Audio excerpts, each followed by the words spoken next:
자, 여러분 안녕하십니까? 보험계약법을 담당하고 있는 박후서입니다. 자, 이번 시간은 보험계약법 명품 문제풀이 시간으로 들어갑니다. 자, 이 강의에 들어가기 앞서서 여러분께 네 가지를 먼저 말씀드리죠.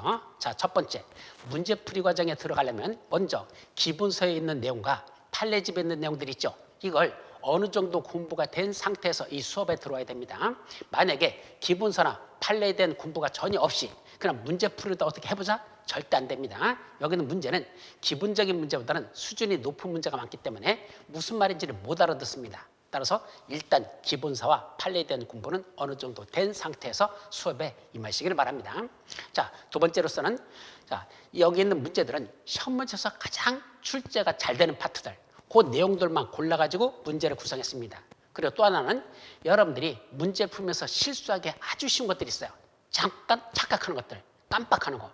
아차, 맞아, 그랬었지. 그거 여러분들이 틀리기 쉬운 것들, 그것만 골라가지고 문제를 구성해가지고 시험장에서 실수를 최대한 줄이도록 이렇게 문제를 구성했다는 거. 그리고 전체적인 문제는 옳은 거 골라라가 두 문제고 옳지 않은 걸 골라라가 한 문제. 전체적인 문제는 이런 식으로 총 구성돼 나갑니다. 그래서 옳은 것, 옳지 않은 것, 옳은 것, 옳지 않은 것. 대략 이런 식으로 전체가 배열돼 나간다는 거. 문제는 그렇게 해서 옳은 걸 고르라는 문제를 더 많이 여기다 구성했다는 걸 말씀드리죠.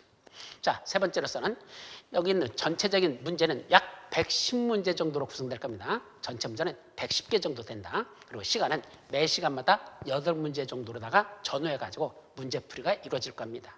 그리고 마지막으로서는 여기 있는 이 문제들, 이거는 전체적으로 모의고사 형태로 다 구성한 게 아니고, 즉 이렇게 쭉 막 섞어가지고 낸 게 아니고 기본서 한 권을 처음부터 끝까지 다시 핵심 정리한다는 기본으로 앞에서부터 순차적으로 문제를 쭉 구성했고, 맨 마지막 부분에 대해서는 최근에 들어가는 판례들이 있었죠. 그 최근 판례를 집중적으로 다루고 있습니다. 그래서 총 110문제 전후해서 구성됩니다. 그런데 강의는 오늘 강의가 있고 다음에는 강의가 아마 2월 초순에 또 한 번 강의가 있을 것이고, 마지막 강의는 2월 말경에 이루어집니다. 한꺼번에 쭉 촬영하지 않고 이렇게 세 번 나눠서 하는 이유는 이 시험 문제가 2월 중순에 대법원 판례가 다시 한번 또 쏟아져 나오거든요. 그 대법원 판례 나오는 거, 거기까지가 우리 시험법입니다.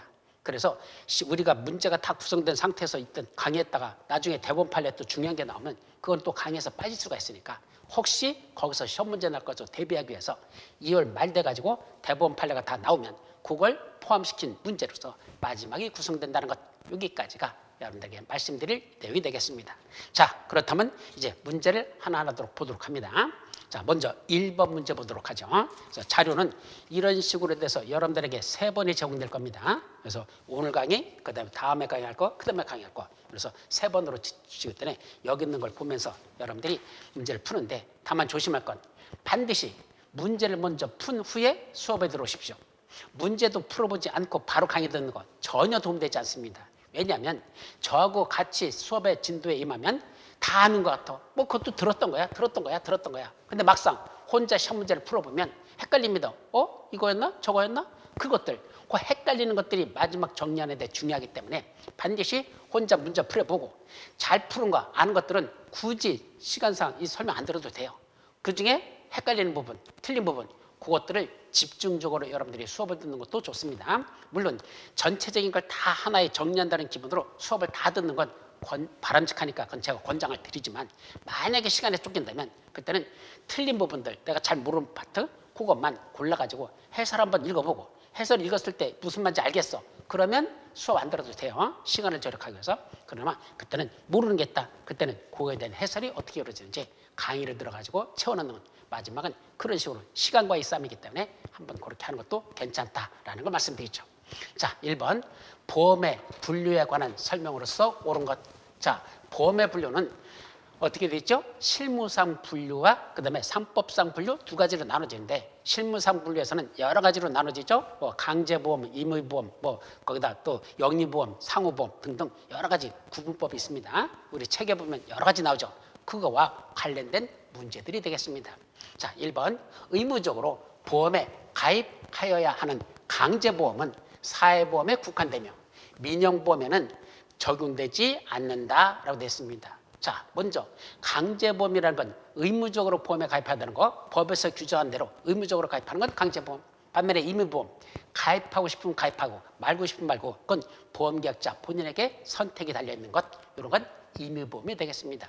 그러면 사회보험은 강제보험 맞습니까? 예, 맞습니다. 사회보험의 대표적인 게 4대 보험 있죠. 4대 사회보험 해가지고 몇 가지가 있죠? 4가지가 있어요. 대표적인 뭐죠? 바로 국민건강보험. 그래서 건강보험이 있고 그 다음에 연금보험이 있고 그 다음에 고용보험이 있고 마지막 산업재해보상보험, 산재보험이 있습니다. 그래서 건강보험, 연금보험, 고용보험, 산재보험 이런 걸 사회보험이라고 하고 이거는 여러분들이 어떤 회사에 취업을 하면 당연히 의무적으로 이런 사회보험에는 가입이 된 것으로 인정을 받습니다. 그러니까 저건 가입하지 않으면 그에 따른 처벌이 따릅니다. 의무적으로 가입하면 강제보험에 속하는 거 맞습니다. 그러면 강제보험에는 사회보험에만 국한되더냐? 거기가 틀렸죠. 왜요? 민영보험에도 그 강제보험이 적용되는 경우가 있습니다. 민영보험, 민간 보험회사들이 경영하는 보험, 이게 민영보험이죠. 그럼 민간 보험회사들, 일반적인 뭐 삼성화재라든지 현대해상이라든지 이런 동부화재라든지 이런 DB죠, DB화재 이런 데서는 당연히 뭐 한단다? 그건 민영보험에 속합니다. 근데 거기서도 의무적으로 가입해야 되는 보험 종목이 있습니다. 즉 강제보험이 민영보험 속에도 들어있습니다. 대표적인 게 뭐겠죠? 바로 자동차보험에서 자동차 손해배상 보장 책임보험이 있습니다. 우리가 흔히 말하는 책임보험, 그건 의무적으로 가입해야 되죠. 또 원자력 배상 책임보험, 즉 방사능 물질 같은 걸 다루는 엑스레이 같은 거 이런 걸 다루는 그런 업체에서도 의무적으로 그 원자력 배상 책임을 들어야 됩니다. 또 LPG 가스 같은 걸 사용하거나 그걸 제조하는 회사들 여기도 의무적으로 가스 사고 배상 책임보험에 가입해야 됩니다. 또 화재에 취약에 화재가 났을 때 손해가 클 수 있는 특수 물건들이 있습니다. 그 화재 보험에서 특수 물건에 대해서는 의무적으로 보험에 가입해서 혹시 화재 발생 시 찾아온 고객이 신체 손해를 입었을 때 그걸 보상해주는 화재보험을 의무적으로 가입하라. 신체 손해배상 특약보 화재보험이라는 게 있습니다. 자, 이런 것들은 민영보험임에도 불구하고 의무적으로 보험에 가입해야 된다. 그래서 그건 강제보험에 속한다. 그래서 민영은 적용되지 않는다? 아니요. 몇 가지 민영보험은 적용된다라고 했어야 됩니다. 1번은 틀렸고 2번 기업보험과 가계보험의 구분은 보험의 경제적 목적이 무엇이냐에 따라 보험계약자의 종류를 기준으로 구분한 것이다. 자, 일단 여기까지. 기업보험은 뭐죠? 법인 등 같은 기업체들이 법인 같은 기업체가 자기들의 어떤 경제적 손해가 발생할 때 그걸 보상받기 위해서 가입하는 보험, 그건 기업보험. 반면에 일반적인 개인들이 가계보험이라고 하죠. 일반적인 개인들이 자기의 어떤 손해를 보상받기 위해서 가입하는 보험, 그건 가계보험입니다. 그러면 기업보험과 가계보험은 경제적 목적이 기업의 어떤 손해를 보상받기 위해서 개인들의 받는 손해를 보상받기 위해서 그런데 보험계약자를 중요로 해가지고 기업이 가입하느냐 개인들이 가입하느냐에 따라서 기업보험과 가계보험으로 구분한다. 여기까지는 맞죠. 그런데 그 다음 3법 제651조에 나오는 고지무 위반으로 인한 계약 해지의 적용 여부와 관련해서 이렇게 두 가지로 구분하는 실익이 있다. 자, 기업보험과 가계보험을 왜 구분하느냐? 그 실질적 이익이 무엇에 있느냐? 요거에 관한 내용이죠. 그거 고지무 위반과 관련돼서 계약 해지와 관련돼서 그 실익이 있습니까? 아닙니다. 그건 구분이 안 됩니다. 그건 구분할 실익이 없습니다. 왜요? 자, 기업체가 가입하는 기업보험도 고지할 사항이 있으면 반드시 고지해야 됩니다. 안 하면 고지 의무 위반에 따른 계약 해지가 적용되죠. 개인들도 가계보험에서도 보험에 가입하면서 고지할 사항이 있으면 사실대로 고지해야 됩니다. 안 했다? 고지 위반에 따른 계약 해지. 그건 둘 다 구분할 필요가 없이 둘 다 적용된다는 얘기입니다. 그럼 어떤 게 적용되는데 구별실익이죠? 3법 651조가 하나 3법 제 몇 조죠? 663조 3법 제 663조 뭐죠? 보험계약자 등의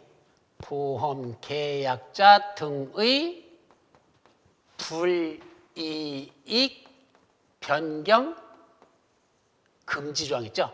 불이익 변경 금지 요가 관련된 법조문. 자, 3법제 663조와 관련돼서 이 기업보험과 가계보험을 구분할 실익이 있습니다. 자, 이게 뭐죠? 663조 법조문 상당히 중요하죠. 2편의 규정은 2편은 3법제 4편 4편의 규정은 당사자 간의 특약으로도 이때 당사자는 보험자하고 보험계약자를 말하고 이 두 사람이 보험계약을 체결하면서 특약, 특별한 약정 주로 약관으로 나타나죠. 약관이나 또는 개별약정도 가능합니다. 어떤 계약을 체결하면서 약관이나 개별약정에 특약을 맺는데 그때 누구에게 그 계약 체결할 때 3법에 있는 4편에 있는 규정보다도 보험계약자 또는 피보험자나 보험 수익자에게 뭐한다? 불이익하게 변경하지 못한다. 3법 제4편에 있는 규정보다도 약특약으로 특별한 약정으로 계약자 등에게 더 불리한 내용 함부로 집어넣으면 안 된다. 만약에 약관 등에서 계약자 등에게 불리한 내용이 들어있다면 그건 뭘 한다? 무효로 한다라는 게 바로 보험계약자 등에게 불이익하게 그 3법에 있는 것보다도 변경해서 규정하는 거 그거는 금지된다. 보험계약자 등이 불이익 변경 금지 원칙이 있습니다. 자, 이거와 관련돼서 구분하는 실익이 있다는 얘기입니다. 왜요? 원래 이 보험계약자 등의 불이익 변경 금지를 적용하는 그 사항은 무슨 보험에 적용된다? 그거는 가계보험에 적용되고 원칙적인 기업보험에는 적용하지 않는다. 그래서 구별실이 있다는 얘기죠. 왜냐하면 상법에서 요 603조 후반부에 보면 뭐라죠? 다만 재보험 및 해상보험, 기타 이와 유사한 보험의 경우는 그러하지 아니하다. 즉 재보험이나 해상보험이나 그와 비슷한 여기까지 항공보험이라든지 또는 무역보험 이런 것들은 뭐한다? 상법 제4편에 있는 규정보다도 당사자 특약으로 계약자 측에게 더 불리한 내용 들어가도 그건 유효하다라는 그런 예외 조항을 두고 있습니다. 무슨 보험에서만? 바로 재보험, 해상보험, 기타 이와 유사한 보험. 그걸 한마디로 뭐라 부른다? 기업보험이라 부르고 그 기업보험에 대해서는 663조에서 보험계약자 보호하는 규정 적용하지 않고 누구에게만?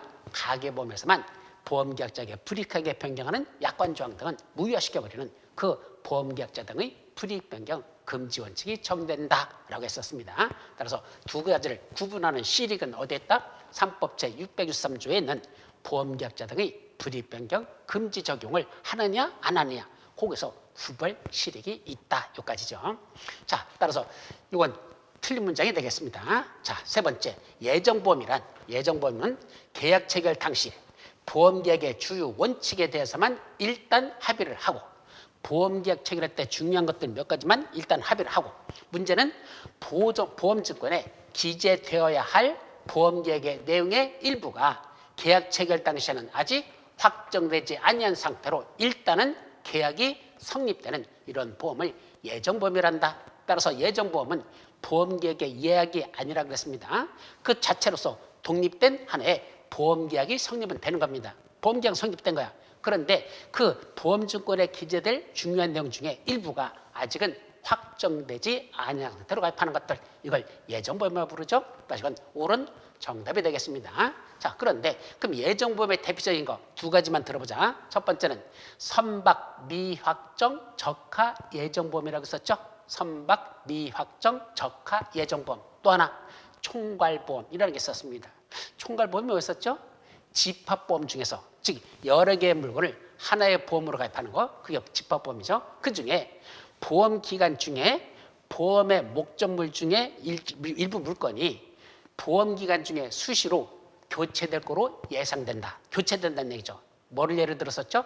강의할 때 자, 이마트 상품 일체라고 했었죠. 어느 매장 안에 있는 이마트 상품 있어요. 그 이마트 매장 안에 상품들 있잖아요. 이거 보험계약 체결할 때 화재보험을 가입하는데 그때 체결 당시에도 이미 물건들이 팔려나가고 매장 안에 물건이 들어오고 수시로 그 안에 있는 물건들이 뭐죠? 교체가 되고 있습니다. 그런데도 불구하고 지금 화재보험 계약을 체결합니다. 그러면 계약 체결 당시에 그 매장 안에 있는 물건이 보험의 목적입니까? 아니야. 수시로 교체가 예정돼 있잖아요. 그러면 어떤 걸 보험의 목적을 한다? 보험사고 발생 시 현존하는 물건. 즉 이마트 안에 화재가 나서 그때 불났죠? 그때 불이 났을 때 그게 보험사고 발생한 거죠?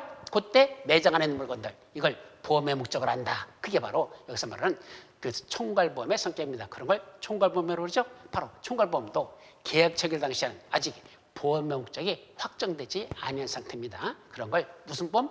예정보험이라 한다. 이거죠.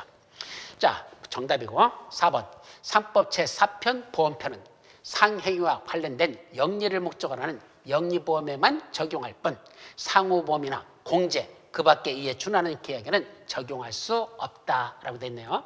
자, 이거 몇 조죠? 상법 제664조예요. 이건 상법 제664조와 관련된 거다. 좀 전에 보험계약자 등의 불이익변경 금지원칙은 663조에 있는 것이고 바로 그 밑에 664조에서 바로 뭘 다루고 있다?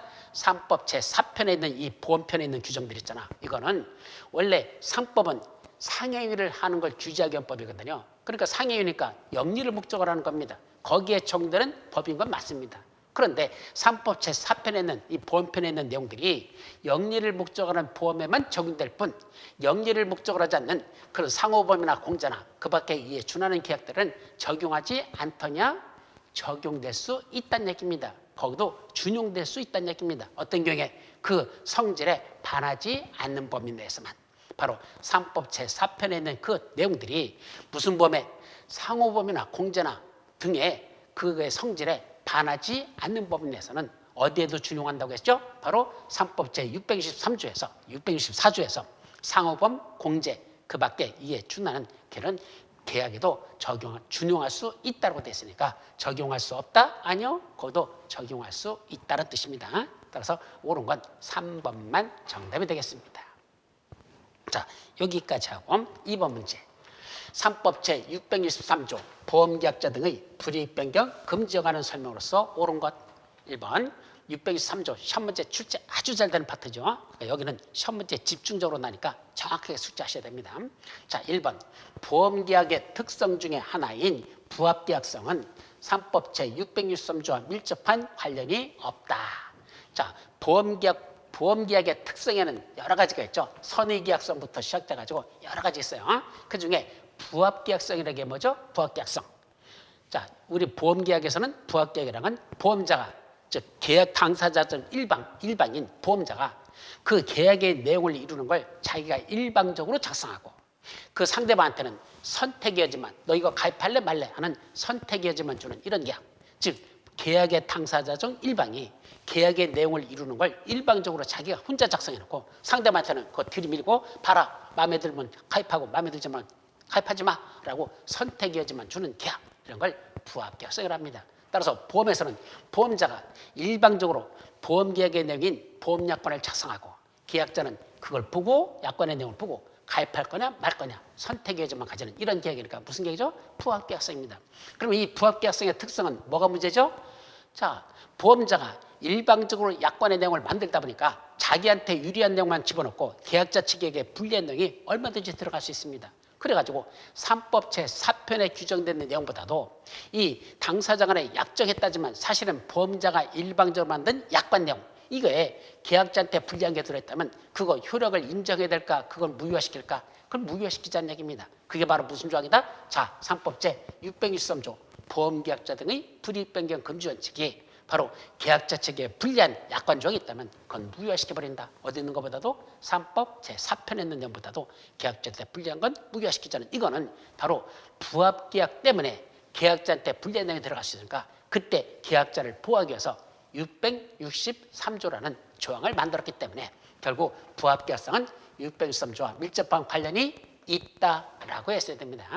자, 두 번째, 고의사고를 면책으로 규정한 3법 조항은 3법 조항 몇 조죠? 자, 3법 제 659조에 나와요. 3법 제 659조는 보험사고가 보험계약자 또는 피보험자나 보험수익자의 고의 또는 중대한 과실로 인한 경우에는 자, 보험사고가 발생했는데 보험계약자 측의 고의나 중대한 과실에서 보험사고가 발생했답니다. 그럼 보험자는 그 보상 책임을 지지 아니한다. 예, 면책입니다. 보상해 주지 않습니다. 그 중에서 고의사고를 우리 상법에서는 면책으로 규정하고 있다.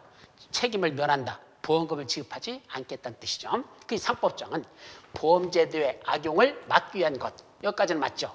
그래서 고의사고까지도 보상해주면 안 되잖아요. 그래서 그건 그런 걸 막기 위해서 규정을 둔 건데 절대적 강행법규로 인정하는 것이다. 자, 여기서 절대적 강행법규가 나왔네요. 자, 법규는 두 가지로 나눠지죠. 강행법규와 임의법규로 나눠집니다. 그때 강행법규라는 건 어떠한 법에 있는 조항하고 당사자 간의 계약을 체결한 계약의 내용하고 두 가지가 있을 때 그때 이 당사자의 계약의 내용보다도 법에 있는 내용이 우선 적용되는 것.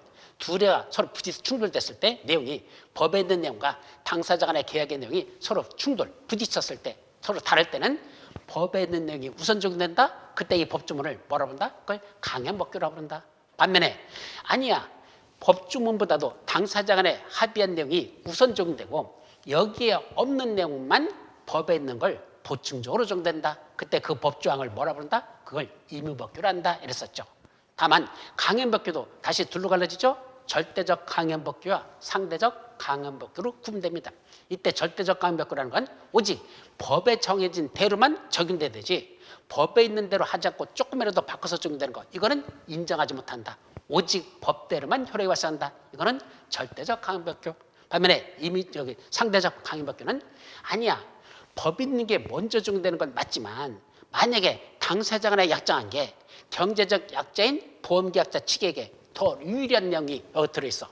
법에 규정된 것보다도 당사자 간에 체결한 내용 중에서 여기 있는 내용이 오히려 법에 있는 것보다도 이쪽 경제적 약자인 보험계약자에 더 유리한 내용이 들어있다면 이거는 법을 적용하지 않고 당사자 간에 체결한 요 유리한 내용, 이거는 우선 적용한다. 그러면 요때 요 법은 상대적 강행법규를 한단다.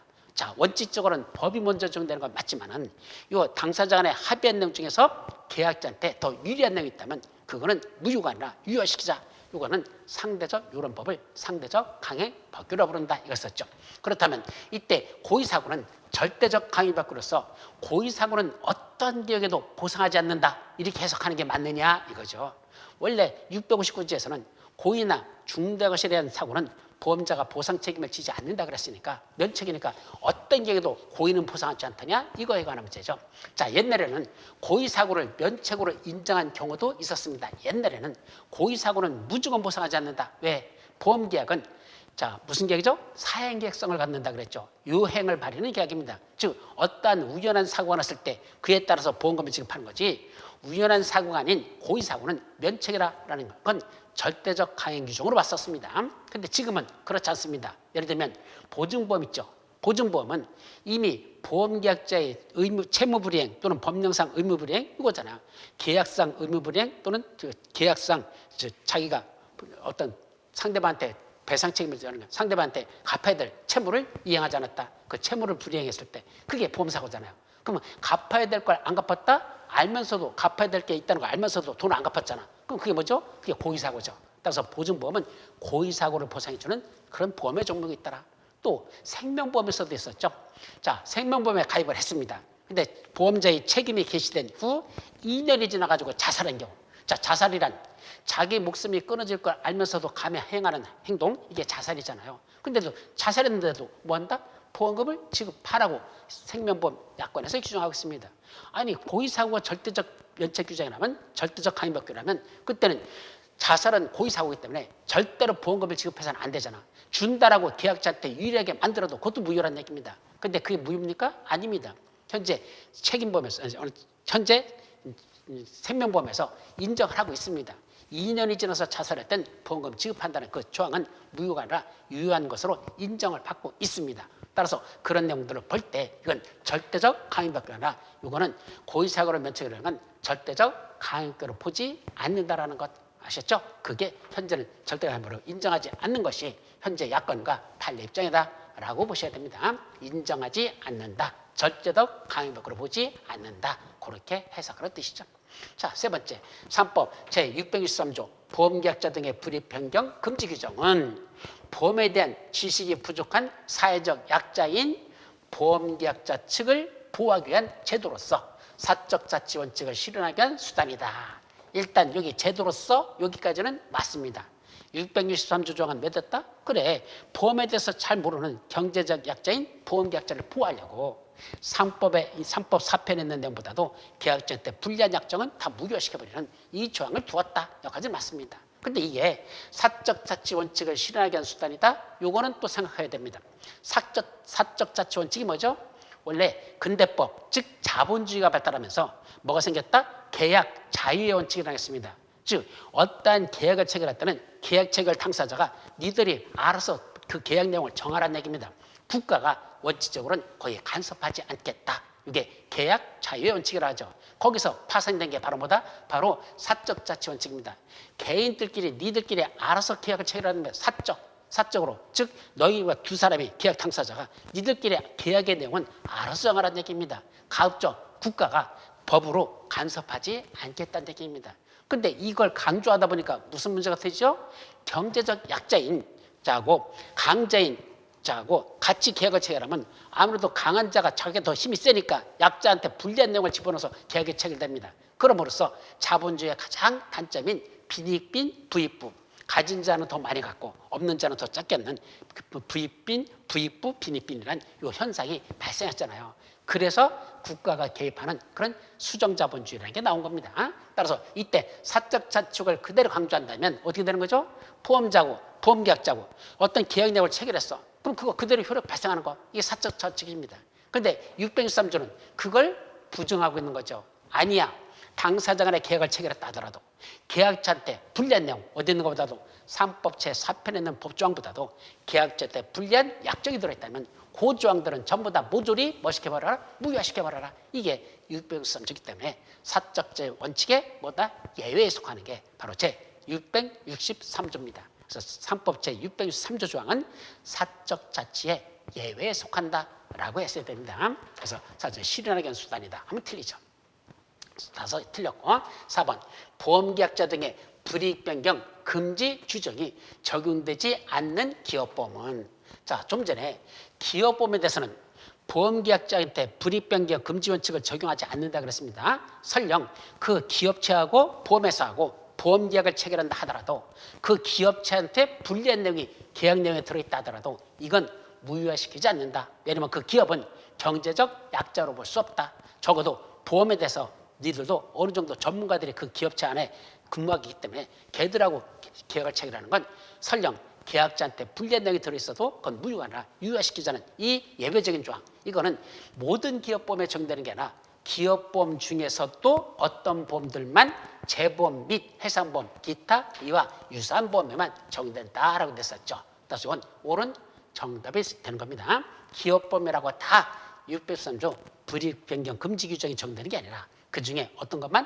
재보험, 해상보험, 또 하나 기타 이와 유사한 보험, 기타 이와 유사한 보험의 가장 대표적인 게 뭐죠?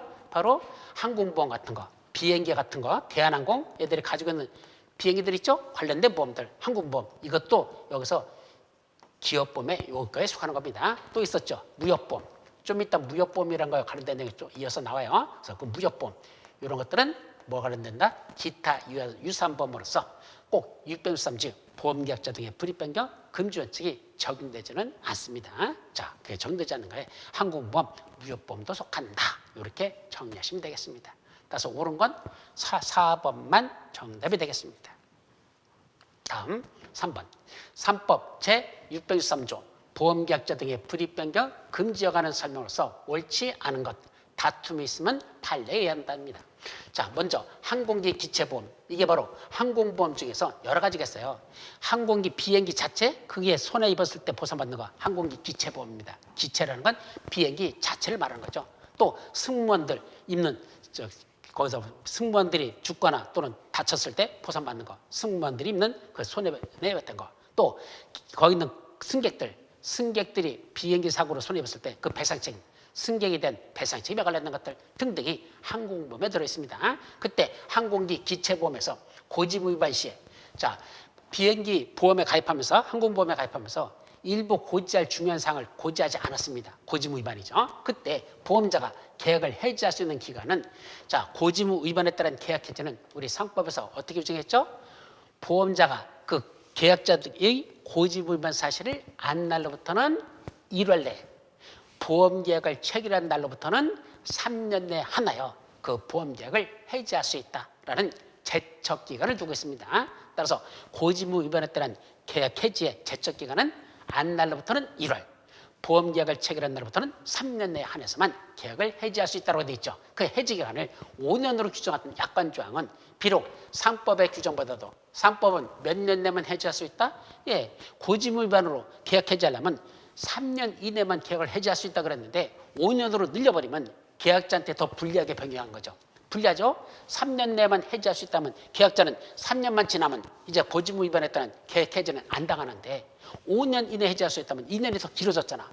해지당할 수 있는 사유가. 따라서 기간이 길어졌으니까 그건 계약자한테 불리하게 변경합니다. 그럼에도 불구하고 이 항공기 기체보험은 무슨 보험입니까? 바로 663조 보험계약자 등의 불이익 변경 금지 조항을 적용하지 않는 예외 상황이기 때문에, 예외보험이기 때문에 뭐 한단다? 설령 계약자한테 불리하게 5년으로 규정했다 하더라도 그거는 기업보험으로 유효하다는 얘기입니다. 따라서 계약자한테 불리한 건 맞지만 그건 무슨 범위니까 기업보험 적용되는 기업보험이니까 그건 그 조항은 자체는 유효하다 이거죠.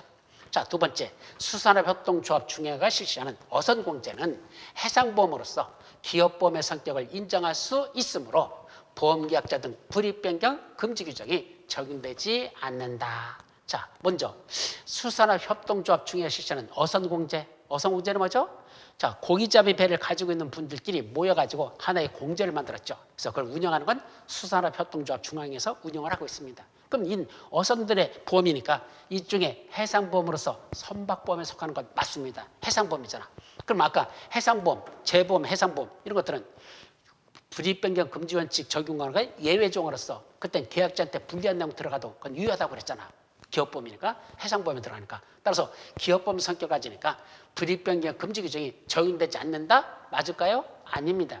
대부분 판례에서는 뭐라고 했다? 설령 해상보험은 맞다. 그렇다고 해서 모든 해상보험이 다 보험계약자 등 불이익변경 금지 조항을 적용하지 않는 게 아니라 적용되는 게 있다. 계약자한테 불리한 건 무효라는 게 적용되는 그런 것도 있다는 얘기입니다. 어떤 보험? 바로 이 어선공제 같은 것. 왜? 어선공제는 누가 가입하는 거다?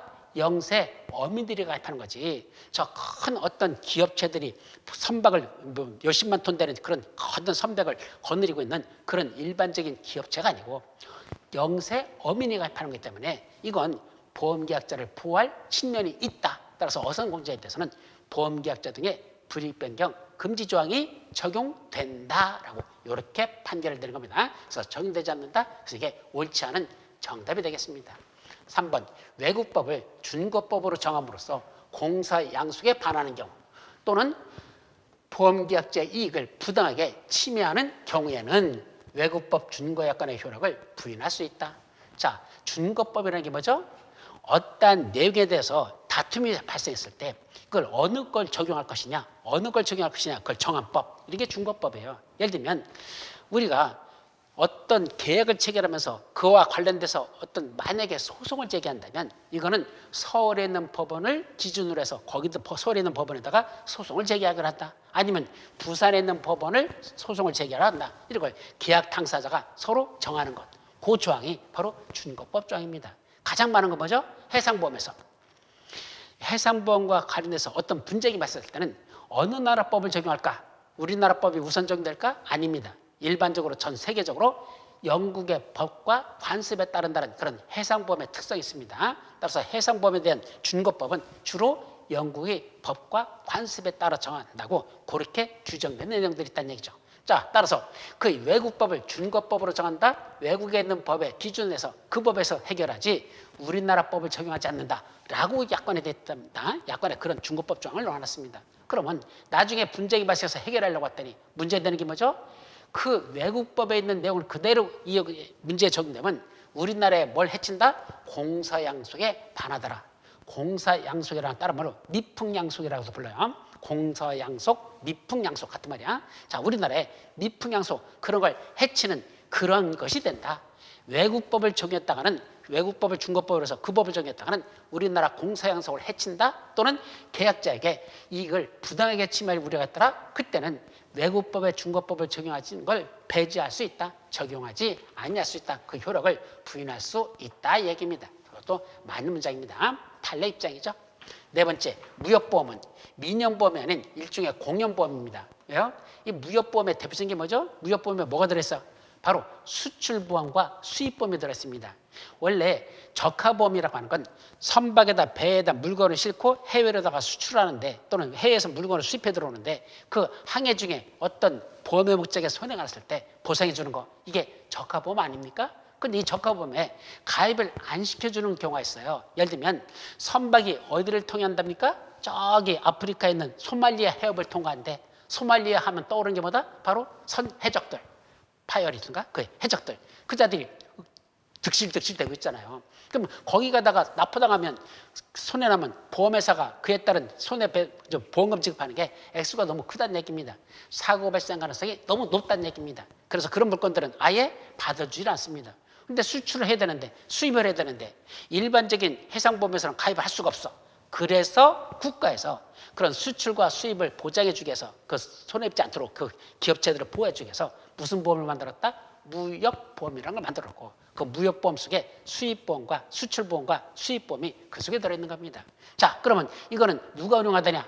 예, 한국무역보험공사라고 했습니다. 그럼 한국무역보험공사는 누가 만들었다? 바로 산업통상부 산하에 들어있습니다. 산업통상부라는 우리나라 정부기관 그 밑에는 산하기관으로서 한국무역보험공사가 있고 거기서 운영하고 있습니다. 따라서 이건 무슨 보험이다?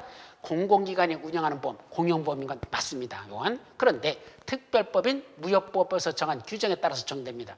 따라서 무역보험은 무역보험법이라고 따로 있고 그 법에 의해서 설립됐고 그 법에 의해서 그런 사업을 운영하고 있는 겁니다. 그런데 이 무역보험법에 규정되어 있지 아니한 것들 나머지 내용은 어떤 걸 적용할까? 그것도 2편 3법 제4편의 규정은 아까 그 상호보험이나 공제 그 밖에 이와 유사한 계약에는 적용하지 않는다 그랬죠? 바로 그 내용, 그 성질에 반하지 아니한 범위 내에서만 이게 들어가요. 성질에 반하지 아니한 범위 내에서만 3법 제4편에 있는 규정 있죠? 그게 적용된다는 얘기입니다. 여기까지는 맞아요. 적용됩니다. 그래서 무역보험에도 어디 있는 것만 적용되는 게 아니라 그건 무역보험법에 있는 내용만 다 적용되는 게 아니라 거기 없는 내용들, 무역보험과 관련돼서 거기 없는 것들 나머지는 3법 제4편에는 그 조항들을 거기도 적용된다는 얘기입니다. 다만 이건 무슨 보험이다? 아까 기업보험에 속합니다. 바로 그 수출회사들, 수입회사들이 자기들이 가입하는 보험이니까 이거는 일종의 해상보험의 성격으로서 이것도 기업보험에 속합니다. 그럼에도 속함으로 3법 663조에서는 보험계약자 등 불입변경 금지원칙 그게 적용되는 게 아니고 그거의 예외조항, 즉 재보험, 해상보험, 기타 이와 유사한 보험 속에 바로 무역보험이 거기 들어가기 때문에 기타 이와 유사한 보험에 기업보험이 들어가기 때문에 그때는 663조를 그대로 적용하지 않는다. 예외에 속한다. 예외에 해당한다. 여기까지도 맞는 내용이 됩니다. 따라서 옳지 않은 건 2번만 정답이 되겠습니다. 수준들이 문제가 상당히 수준이 높아요. 그래서 여러분들이 신경 써서 보셔야 됩니다. 자, 4번. 다음은 보험약관에 규정된 내용입니다. 이 중에 무효인 것 했습니다. 자, 약관에 들어있는 내용 중에서 무효인 걸 고려해요. 그럼 왜 무효죠? 보험약관에 규정됐는데 무효라고 하는 건 뭐와 관련되죠? 바로 663조와 관련됩니다. 즉 3법 제4편에 규정된 것보다도 계약자 때 불이익하게 규정한 내용들, 약관에 불이익한 내용이 들으면 이거 뭐든지요? 그럼 무효라고 그랬잖아. 그래서 3법 4편에 있는 것보다도 계약자한테 불리한 내용이 들어있는 것들 그거는 무효시키면 되죠. 다만 3법 제4편에 있는 것 중에 뭐가 문제되죠? 그 법조항 중에서 무슨 법규만 상대적 강행법규, 즉 상대적 강행법규에 위반되는 것들만 무효지 법에 있는 건데 그 3법에 있는 내용이 전부 다 상대적 강행법규가 아니죠? 이 일부가 뭐도 들어있다? 임의법규도 들어있습니다. 임의법규 대표적인 거 다른 약정이 있으면 이런 조항들이 바로 임의법규라고 그랬었죠? 그럼 임의법규가 들어있던 다른 약정이 있으면 그 법조문이 들어있는 그 3법에 있는 내용은 그거는 상대적 강행법규가 아니고 임의법규인 것들은 뭐 한단다?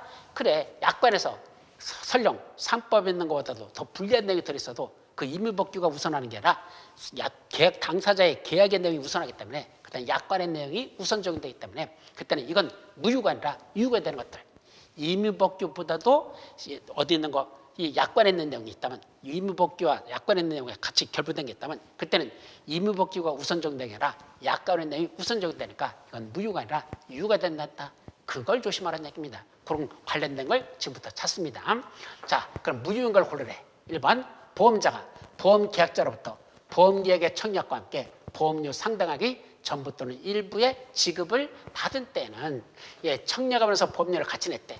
그러면 이건 638조의 2에 나오는 내용들이죠. 이거는 뭐라죠? 그때는 다른 약정이 없으면 보험자는 30일 이내에 납부의 통지를 발송하여야 하며 그 기간에 이를 해태한 경우에는 즉 안 했다면 그때 발송 안 해도 30일에 납부 통지를 했어야 하는데 납부 통지를 안 하면 못 한다. 그 계약은 체결된 거로 본다. 성립된 거로 본다는 얘기입니다. 이걸 뭐죠? 승낙의제, 승낙한 거로 본다라는 뜻이죠. 이미 30일에 납부의 통지를 안 했어? 그러면 다른 약정이 없으면 그때는 뭔다? 그때 해태했을 때는 승낙한 것으로 본다. 승낙의제라는 게 있었습니다. 바로 그 조항이죠. 따라서 다른 약정이 없으면 30일에 납부 통지를 하라 했으니까 다른 약정으로 30일 이내로 정할 수도 있고 30일보다 길게 정할 수도 있다.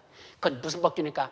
다른 약정이 있으면 없으면 조항은 임의법규니까 그때는 임의법규와 관계없이 별도의 약정으로 기간을 뭐 30일이든 30일보다 짧게 또는 길게 정하든 그건 관계가 없습니다. 따라서 이건 며칠 내? 50일 내에 그 상대방에 대해서 납부 통지를 발송하라고 규정돼 있어도 이 조항은 638조에 의해 있는 승낙의제 조항은 무슨 법규니까? 임의법규니까 50일 이내만 납부 통지를 발송해도 된다고 정해도 그건 무효가 아니라 그건 유효하다, 그건 유효하다는 얘기입니다. 그건 무효가 아니라 유효한 거죠. 두 번째, 보험사고가 발생하기 전에는 보험계약자는 언제든지 계약의 전부 또는 일부를 해지할 수 있다. 이거 상당히 중요한 법조문이죠. 보험사고가 발생하기 전에만 계약자는 언제든지 계약의 전부나 일부를 해지할 수 있습니다. 그런데 이 경우 보험계약자는 미경과 보험료의 반환을 청구할 수 없다. 자, 우리 상법은 어떻게 돼 있죠? 이렇게 해놓고 이 경우 보험계약자는 다른 약정이 없는 한 미경과 보험료의 반환을 청구할 수 있다라고 됐습니다. 따라서 약관에서 다른 약정으로 그런 경우에도 미경과 보험료 반환을 청구할 수 없다라고 따로 규정하고 있다면 이건 무효다, 유효하다? 유효하다는 얘기죠. 왜냐하면 이 조항 자체가 뭐기 때문에 이건 임의법규잖아요. 다른 약정이 없는 한 그때는 미경과 보험료 반환을 청구할 수 있다라고 됐으니까 다른 약정으로 미경과 보험료 반환을 청구할 수 없다고 이렇게 약관에 만들어도 그건 무효하라, 그건 유효하다는 얘기입니다. 그래서 그 반환을 청구할 수 없다 하면 이건 임의법규이기 때문에 이것도 규정하는 게 얼마든지 약관에서 규정하는 게 가능하다. 그래서 그건 무효가 아닙니다. 유효합니다. 세 번째, 보험계약자는 계약 체계로 지체 없이 보험료의 전부 또는 제1의 보험료를 지급해야 한다. 일단 계약을 체결했으면 언제까지? 원칙은 지체 없이야. 보험료의 전부. 이거는 일시납 보험료죠. 제1의 보험료, 분할납 보험료의 전부. 그래서 일시납 보험료냐 분할납 보험료 냈을 때 전부는 일시납으로 다 내는 거. 일부라는 건 나눠서 내는 분할납 보험료. 요 분할납 보험료의 전부. 그거를 지급해야 되며 만약에 보험계약자가 이를 지급하지 아니한 경우에는 계약 성립 후 1월의 경과면 그 계약은 해제된 것으로 본다. 자, 여기서도 우리 법조문은 어떻게 됐죠? 계약 성립 후 1월의 경과면 그 계약은 해제된 거로 본다. 다른 약정이 없는 경우에만 다른 약정이 없다면 계약 체계로 1월의 경과가 아니라 그때는 2월이 경과하면 되죠. 다른 약정이 없으면 2월의 경과면 해제된 거로 본다라고 됐습니다. 그러면 다른 약정으로 2월 이내로 정해도 있고 2월 후로 정해도 있죠. 1월로 정해도 있고 3월로 정해도 좋다는 얘기입니다. 그건 니들이 알아서 하라는 얘기예요. 다른 약정이 있다면 다른 약정으로 따로 정해도 좋고 그런 다른 약정이 없는 경우에만 계약 성립 후 2월의 경과면 해제된 거로 본다는 얘기입니다. 따라서 다른 약정으로 1월로 정했어. 이렇게 1월의 경과면 해제된 겁니다. 그건 상관이 없다는 얘기죠. 이 법조문도 임의법규이기 때문에 이거는 1월 지나면 해제된 거로 본다 해도 이건 옳은 지문이 된다는 얘기입니다. 임의법규니까. 자, 약관에 이렇게 돼 있다는 얘기입니다. 무효다? 아니다. 유효하다. 자, 마지막 보험계약의 당사자는 보험증권의 교부가 있은 날로부터 20일 이내에 하나요. 그 증권 내외 전부에 관한 일을 할 수 있다라고 되어 있네요. 자, 이건 643조인가요? 원래 이게 몇 조에 관련된 내용이죠? 643조가 맞던가? 하여튼 법조문, 저도 뭐 법조문 다 외울 수는 없어요, 저도. 자, 어떤 때는 외웠다가 또 까먹고. 옛날 머리가 아닌 것 같아. 옛날에 다 해보다시피 했는데 요새는 깜빡합니다. 자, 보자. 보험증권의 규부가 있었다. 그러면 그로부터 언제까지? 20일에 한해서 증권 내용의 전부가 뭐죠? 옳고 그름. 증권에 기재된 내용이 옳으냐 틀리냐 정부에 관하여 이의를 제기할 수 있다. 자, 그럼 상법에는 어떻게 됐죠?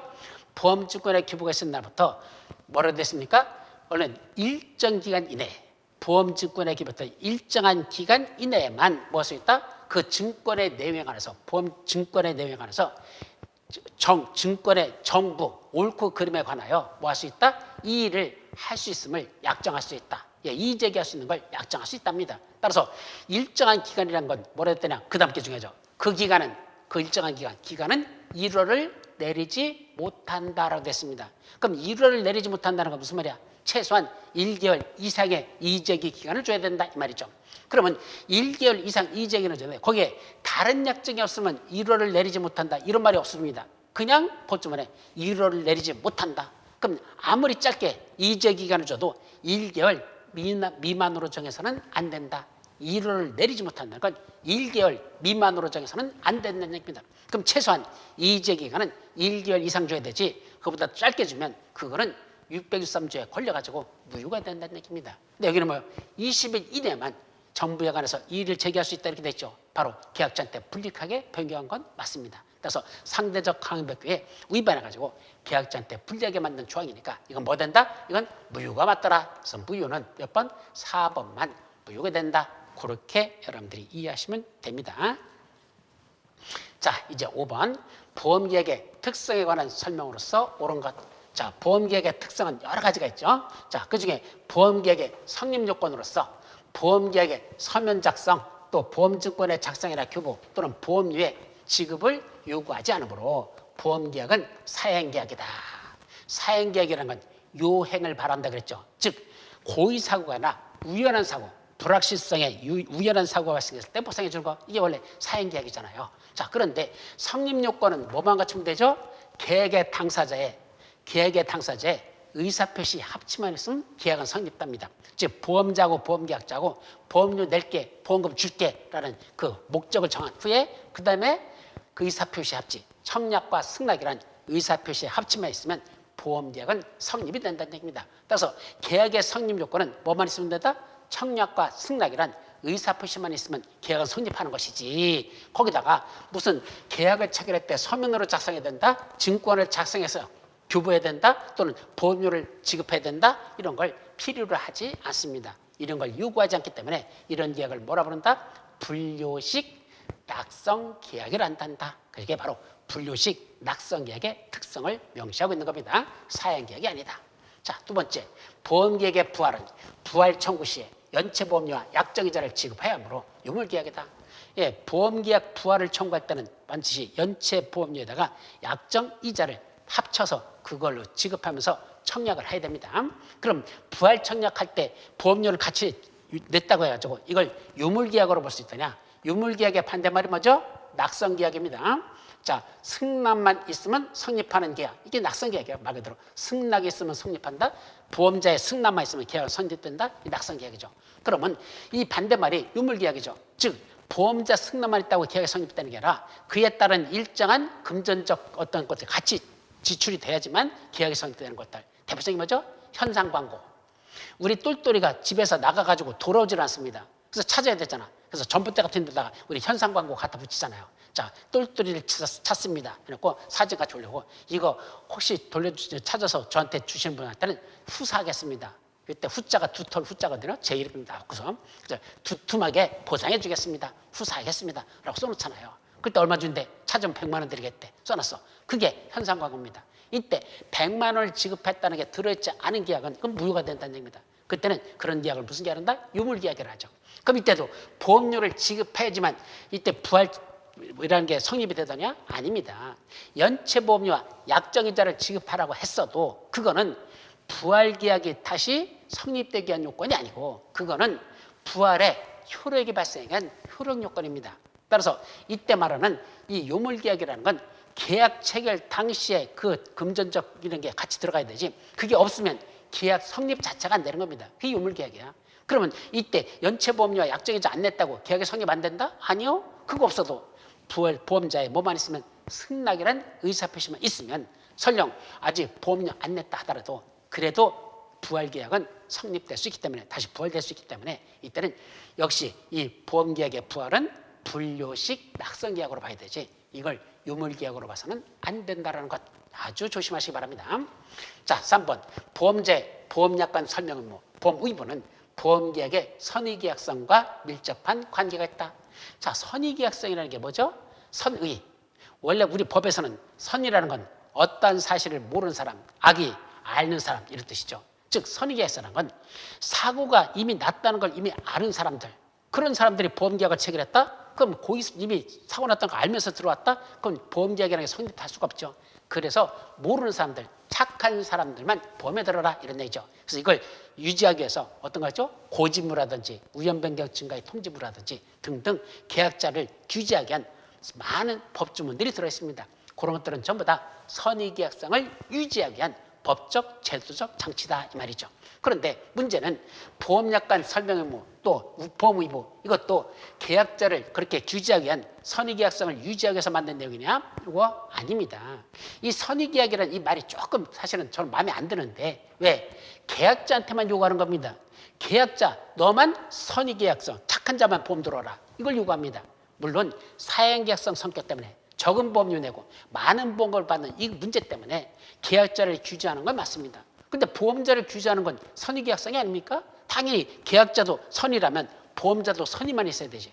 보험자는 싸가지 없는 짓 하면서 계약자한테만 착한 걸 요구한다? 이거 형평이 안 맞는 거잖아요. 그래서 저는 선의계약성은 양자에 다 줘야 된다는 게 제 평상시 지론인데도 불구하고 현재까지는 선의계약성은 보험계약자에게만 요구하는 그런 특성이다라는 얘기입니다. 그러다 보니까 이게 보험제, 보험약관 설명 의무, 보험 의무 이거는 계약자를 규제하려고 만든 선의계약성을 유지하기 위해서 만든 제도입니까? 아니죠. 반대죠. 왜? 보험제, 보험약관 설명 의무는 보험자가 약관을 규부하고 중요한 내용을 설명했어야 되는데 안 했어? 그건 계약의 내용을 편입시킬 수 없도록 또 그랬을 때는 나중에 보험 계약자가 그 사실을 알았으면 계약을 취소할 수 있도록 함으로써 계약자를 보호하기 위해서 만든 거죠. 약관에 있는 중요한 내용을 계약자가 모르고 체결했어. 설령 그걸 알았다면 계약 체결 당시 알았다면 그런 엉터리 보험계약 체결 안 했을 거야. 모르고 체결했어. 계약을 뭐 한다? 취소할 수 있다라는 조항을 둔 건 바로 보험계약자를 보호하는 거지 보험계약자를 규제하려고 하는 선의계약성을 요구하는 건 아니라는 얘기입니다. 자, 보험 의무도 해상보험에서 추정 전송과 동일시 여길 수 있는 이런 어떤 사고 났을 때 사유가 있을 때 그때 보험의 목적 전부를 보험자한테 의부하고 보험자한테 또 넘기고 보험금 전액을 청구하는 것. 왜 그러죠? 해상보험에서는 손해액을 구체적으로 산출하기가 어려운 경우가 있습니다. 바다에서 벌어지는 일이다 보니까 육지와 다르게 그런 손해액을 산출하기 어렵잖아. 그래서 손해액을 굳이 산출하지 않아도 추정 전손으로 인정되면 보험금의 전액을 줄게라는 제도가 바로 보험 의무 제도. 이거는 계약자를 규제한 게 아니라 계약자가 손해액 입증하는 걸 어려움이 있기 때문에 그걸 해결해 주려고 계약자를 보호하려고 만든 게 바로 보험 의무 제도입니다. 따라서 보험약관 설명 의무하고 보험 의무 제도는 계약자를 보호하려고 만든 제도지 계약자를 규제하는 선의계약상으로는 관계가 없다는 얘기입니다. 밀접 관계가 있다? 없습니다. 자, 4번 보험계약자 측의 부당한 보험금 청구나 보험금 수령으로 인하여 보험계약의 기초가 되는 신뢰관계가 파괴되어 보험계약의 존속을 기대할 수 없는 중대한 사유가 있다고 인정된다면 보험자는 보험계약을 해지할 수 있고 우위계약은 장래되어 그 효력을 잃는다. 이게 5번에 있는 판례가 2020년인가 21년이었나? 이게 언제 판례죠? 2020년 10월 29일 판례네요. 2020년 판례죠. 근데 시험 문제가 날 것 같은데 아직 안 났어. 출제 가능성이 0순위인데 전 날 거라고 믿고 있는데 아직 안 나고 있어. 상당히 중요한 판례거든요. 무슨 내용이죠? 자, 보험자가 보험계약을 해지할 수 있는 건 아무 때나 해지할 수 있는 게 아닙니다. 우리 고지무 위반에 따른 계약 해지, 우연 변경 증가 통지무 위반에 따른 계약 해지 등등 몇 가지 계약자한테 어떤 책임이 있을 때 책임을 물을 수 있는 사유가 발생했을 때 그때 보험자는 계약을 해지할 수 있지 보험계약자처럼 보험사고 발생 전에는 언제든지 계약의 전부 일부를 해지할 수 있다? 그건 계약자한테 주어진 권리지 보험자한테는 언제든지 사고 발생 전에는 계약을 해지할 수 있다? 아니요. 지멋대로 해지 못합니다. 상법에서 해지 사유를 규정했을 때 그때만 해지할 수 있다. 이게 원칙입니다. 근데 대부분 판에서 뭐가 나왔더냐? 자, 어떤 사람이 실손보험에 가입을 했는데 이번 시에 보험금을 많이 받는 걸 가입해놨어요. 그것도 여러 개 들어놨어. 한두 개더냐? 한 열 몇 개를 들어놨습니다. 그래 놓고 다치는 게 너무 많아져. 그래서 다칠 때마다 병원에 입원하는 거야. 근데 그것도 다친 그 사고 경위도 석연치 않고 또 병원에 가서 입원하면 일반적으로 저 정도는 입원 사유가 안 되는 데서 입원해버려. 그리고 끽 해봤자 입원해봤자 한 일주일이면 끝날 거야. 막 2달, 3달씩 막 입원하고 있어. 그러면 하루에 그 입원에 대한 보험금이 한 30만 원, 50만 원씩 나와. 그 사람이 일해봤자 하루에 10만 원도 못 버는 사람이야. 그런데 병원에서 누워있으면 한 30만 원, 50만 원씩 받는다? 그러니까 병원에 가서 죽치고 누워서 그냥 입원하고 있는 거야. 나중에 부당한 그런 입원으로다가 판명이 됐습니다. 그때는 보험자는 뭐 할 수 있단다? 상호간에 보험계약의 신뢰성을 이미 깨버렸다는 얘기입니다. 누가? 계약자 측에서. 아니 보험계약이라는 건 자, 우연성을 기준하고 선의성 이런 걸 기준으로 하는데 그걸 이 계약자 측에서 깨버린 거잖아. 그렇다면 신뢰관계가 회복될 수 없다면 보험자는 그때는 뭐 할 수 있다? 그거 3법에는 그런 조항이 없다 하더라도 이 말이 들어가는 거 사실은 법조문에는 그게 이 판례에는 그 말이 없지만 3법에는 해지라는 그런 건 조항은 이런 건 없지만 그래도 신뢰관계가 깨졌던 중대한 사유가 있다고 인정됐다면 그때는 뭐 할 수 있다? 보험자는 그 계약을 해지할 수 있다는 얘기입니다. 다만 이때 해지하면 소급해가지고 종전에 이미 보험금 지급한 거 그것도 다 반환을 청구할 수 있을까? 그건 안 되고 이미 지급한 보험금은 그걸로 끝나는 거고 장래에 대해서만 해지 효력이 발생해서 그다음부터는 보험자는 보험금을 지급하지 않아도 된다. 예, 장래에 대해서만 그 해지 효력이 발생하기 때문에 소급해가지고 보험금 반환 청구권을 행사하는 건 안 된다는 얘기입니다. 자, 이것도 아주 중요한 내용이 됐습니다. 그래서 옳은 건 4번만 정답이 되겠습니다. 이건 4번. 자, 다음 6번. 보험계약의 요소와 관련된 내용으로서 옳지 않은 것. 1번. 보험계약의 요소란 보험계약이 제대로 효력이 발생하고요. 계약 당사자 사이의 합의가 이루어져야 되는 사항을 말한다. 자, 다시 말하면 보험계약이 제대로 효력이 발생하려면 뭐가 있어야 돼? 계약을 체결한 당사자가 있어야 될 거 아닙니까? 보험자하고 보험계약자 있어야 되고 또 피보험자도 있어야 되고 보험 수익자라는 자도 있어야 되고 또 계약을 체결하려면 뭐가 있어야 돼? 계약 체결 기간이라는 게 있었잖아. 그래서 보험기간, 보험자가 보상 책임을 지는 보험기간도 있어야 되고 또 계약자는 보험료 내야 되고 또 보험자는 보험금을 지급해야 되고 등등 이런 것들이 전부 다 뭐야 된다?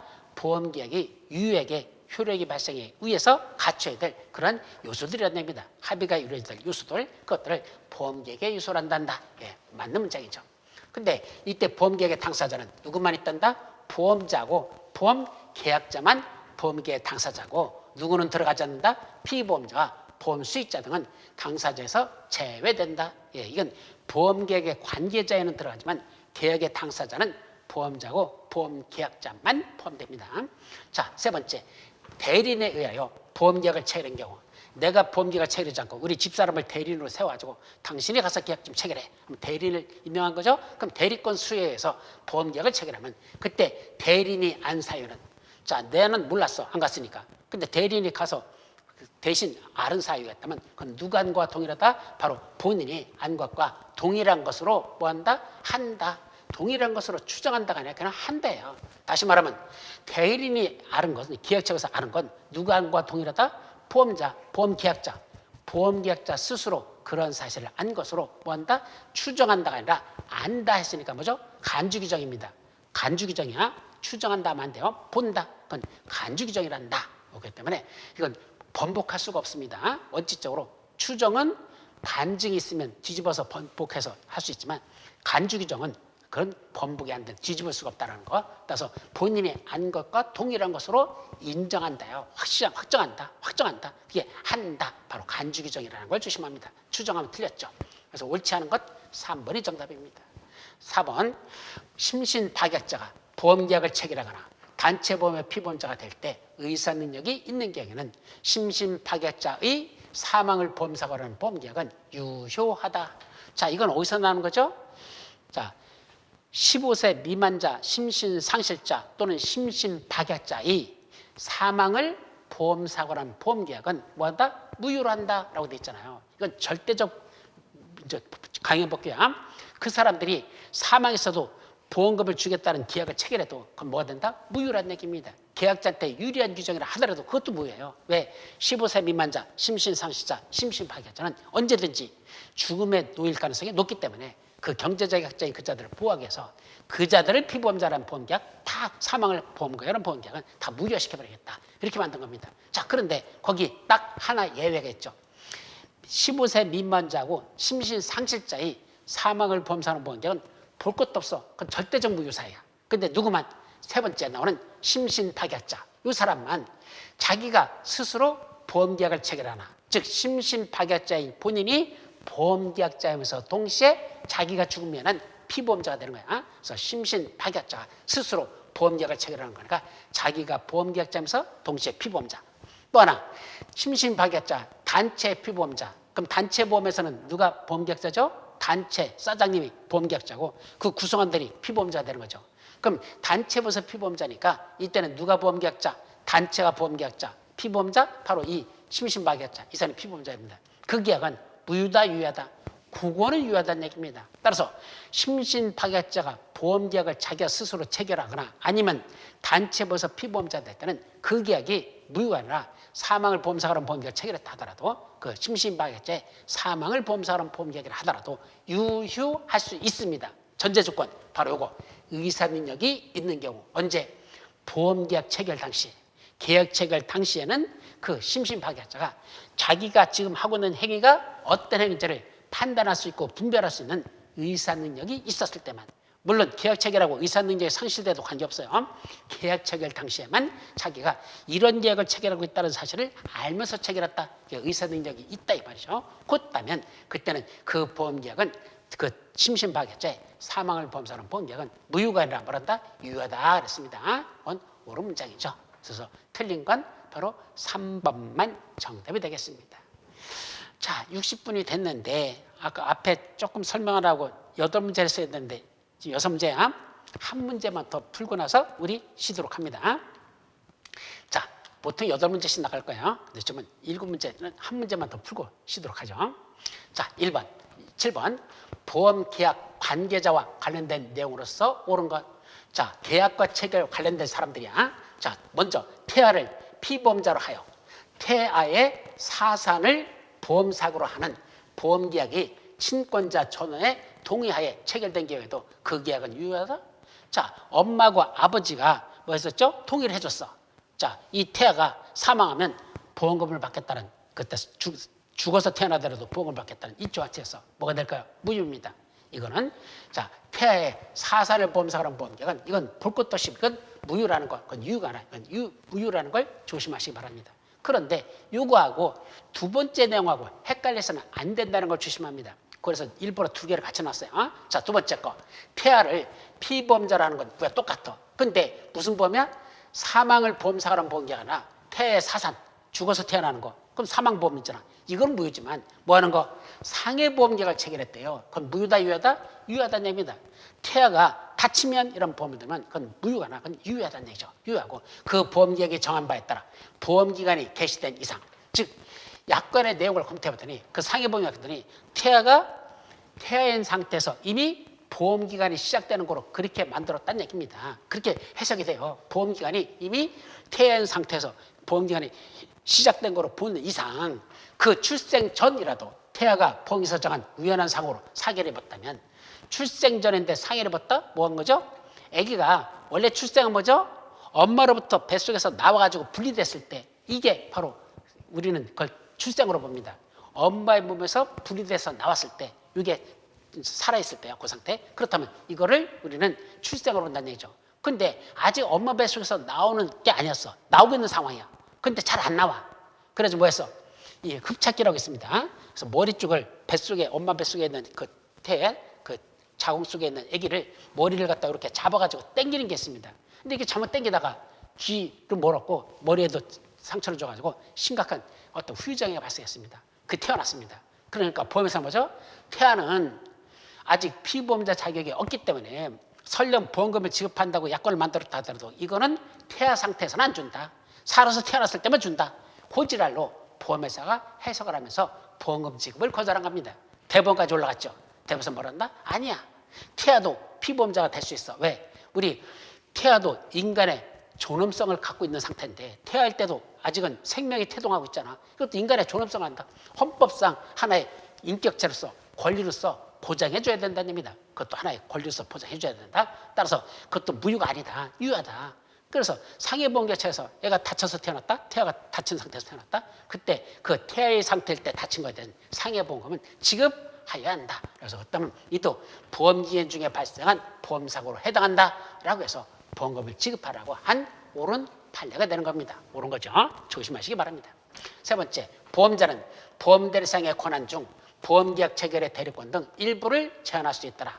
자, 원래 보험대리상은 우리 상법에서 4가지 권한을 갖고 있죠. 보험대리상이 갖는 권리 4가지, 권한 4가지. 뭐 맞죠? 첫째, 보험료 수령권. 두 번째, 보험주권 교부권. 세 번째, 자, 계약자로부터 어떤 고지 같은 거 또는 우연 변경 증가에 대한 통지 같은 거 하잖아. 고지한 것, 통지한 것, 그걸 의사표시를 수령할 수 있는 권한. 계약 해지 같은 거 했을 때 의사표시 수령권.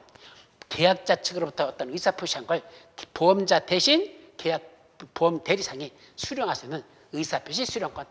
또 반대로 보험자가 계약자한테는 보험계약의 체결, 변경, 해지 같은 그 권한, 그걸 누가 보험 대리상이 대신 행사할 수 있는 권한들, 계약 체결, 대리권 이런 것들이 있죠. 그런 보험 대리상의 권한은 원래 몇 가지가 있다? 4가지 권한을 갖는다. 첫째가 보험료 수령권, 두 번째가 보험증권 교부권, 세 번째가 의사표시 수령권, 네 번째가 보험계약 체결, 변경, 해지 같은 권한의 대리권.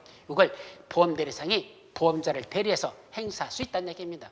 원래는. 그런데 보험 대리상 계약을 체결할 때 보험자하고 보험 대리상하고 대리상이 갖는 권한 4가지 중에 예를 들면 보험계약 체결 대리권 같은 걸 너한테는 주지 않을 거야. 너는 계약 체결권 없어. 너는 중개만 해줘.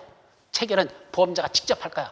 라고 했다면, 그런 약정이 있다면 그 약정은 무효가 아닙니다. 그건 유효하다는 얘기입니다. 그런데 문제는 보험 대리상한테 계약 체결 대리권을 주지 않았어. 그런데 이 대리상에 가가지고 보험계약자하고 계약을 체결했습니다. 근데 문제는 이 보험계약자가 이 대리상이 계약 체결 대리권이 없다는 사실을 모르고 계약을 체결했습니다. 이 보험계약자는 뭐였다? 선의의 보험계약자. 우리 법에서는 어떤 사실을 모르는 걸 선의를 한다 그랬죠. 이미 보험대리상한테 그런 권한이 없다는 걸 모르고 그 보험계약자가 대리상하고 계약을 체결했다면 그때는 이 보험대리상의 권한이 없다는 거 이거 보험자가 주장할 수 있느냐? 못한다는 얘기입니다. 대항할 수 없습니다. 그럼 보험계약자 측에서 뭐죠? 무슨 소리야? 나한테 저 대리상이 계약 체결 대리권이 없다는 걸 나한테 얘기 안 했잖아. 그래서 난 체결한 거 효력 있어. 라고 계약자가 그렇게 주장할 수 있지. 보험자가 아니야. 그 사람은 계약 체결 대리권이 없었기 때문에 그 계약은 무효야. 라고 보험자가 그렇게 주장하는 거 안 된다는 얘기입니다. 그게 바로 보험자는 그러한 권한 제한을 이유로 그러한 제한이 있음을 알지 못하는 선의의 보험계약자한테는 뭐 할 수 없다? 그렇게 보험자의 권리를 주장할 수 없다? 대항할 수 있다 없다? 없다 그랬지. 있다 하면 틀린다는 얘기입니다. 없다라고 했어야 되죠. 자, 마지막 보험중개사는 보험계약자로부터 보험료를 수령할 수 있는 권한, 이때 보험자가 작성한 영수증을 보험계약자에 교부하는 경우에만 해당하는 있다. 근데 이거 보험중개사가 갖는 권한 아닙니까? 이건 뭐로 돼 있죠? 이건 흔히 보험설계사가 갖는 권한이죠. 조심할 건 보험대리상은 보험료 수령권이 있다. 그걸로 끝입니다.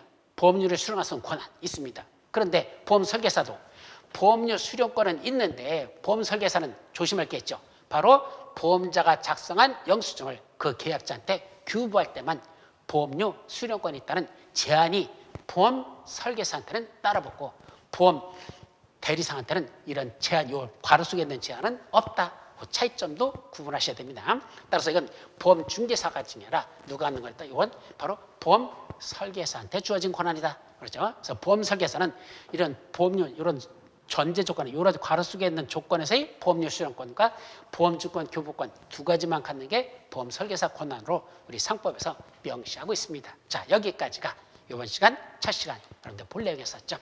자, 다음 시점부터는 나머지 문제들을 보도록 합니다. 여러분 수고하셨습니다.